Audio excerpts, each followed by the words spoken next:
25 décembre 1886. En ce jour de Noël, le jeune philosophe Pierre Janet se concentre pour plonger dans un sommeil hypnotique la somnambule Léonie Le Boulanger. Sauf que celle-ci n'a pas été avertie de cet essai et se trouve d'ailleurs à plusieurs kilomètres de là, au bord de la Manche. Pendant qu'elle se promène avec une amie sur la jetée, Léonie est prise subitement à 15h20 d'une forte migraine et aussitôt elle rentre presque en courant chez elle pour s'endormir. Janet a fait l'expérience à l'improviste à 15h15. Ce fut la dernière d'une série de 65 essais d'hypnose à distance reproduits sur plus d'1 an. Alors que Pierre Janet n'est encore qu'un modeste professeur de philosophie dans un lycée du Havre, il est invité par le docteur Joseph Gibert à observer ces étranges phénomènes développés par un des sujets qu'il avait l'habitude de magnétiser.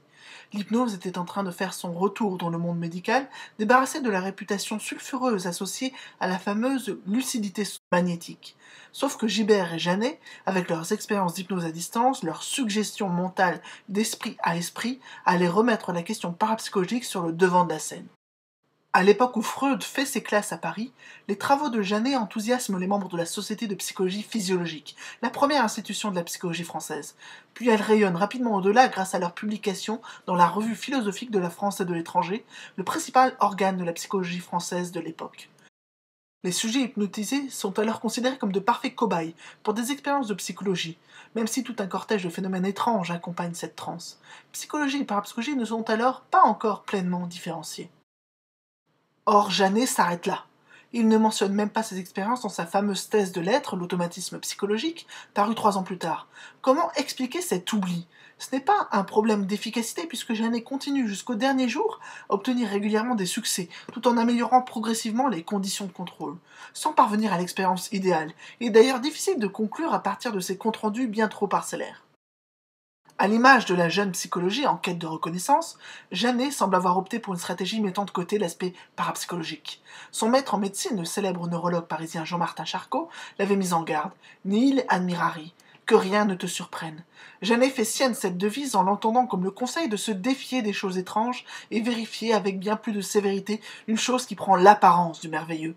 Il garde toute sa vie un silence obstiné sur les retentissantes expériences de sa jeunesse, sans prétendre avoir résolu l'énigme Léonie.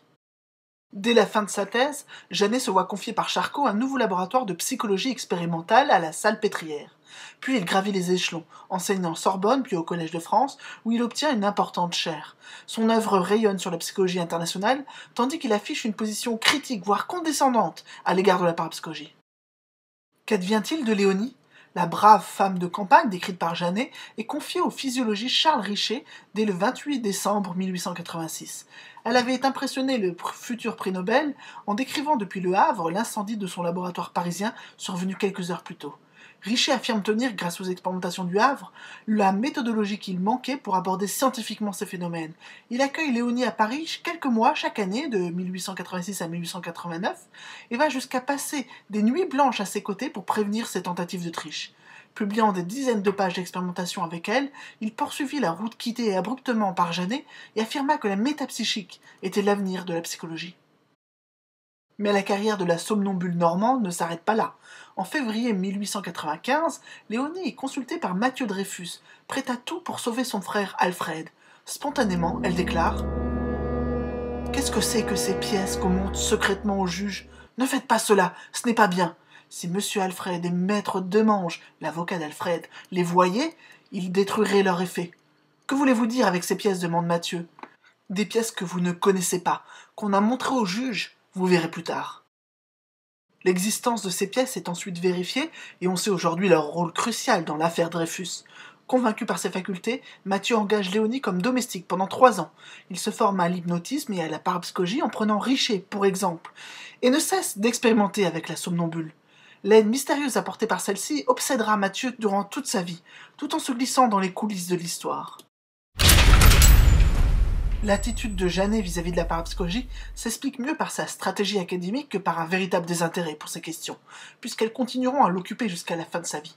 Un autre aspect psychologique semble avoir pesé dans la balance. En effet, il vécut à 17 ans une crise mêlant dépression et préoccupation religieuse. Dévoilant des dispositions mystiques, il passa sa vie à réfréner. Dans toute son œuvre, il privilégia la raison, les fonctions supérieures de synthèse au détriment des activités dites inférieures du psychisme, qu'il rangea finalement au rang des maladies. À quel point Janet a-t-il entraîné la psychologie dans le même revirement vis-à-vis de la parapsychologie?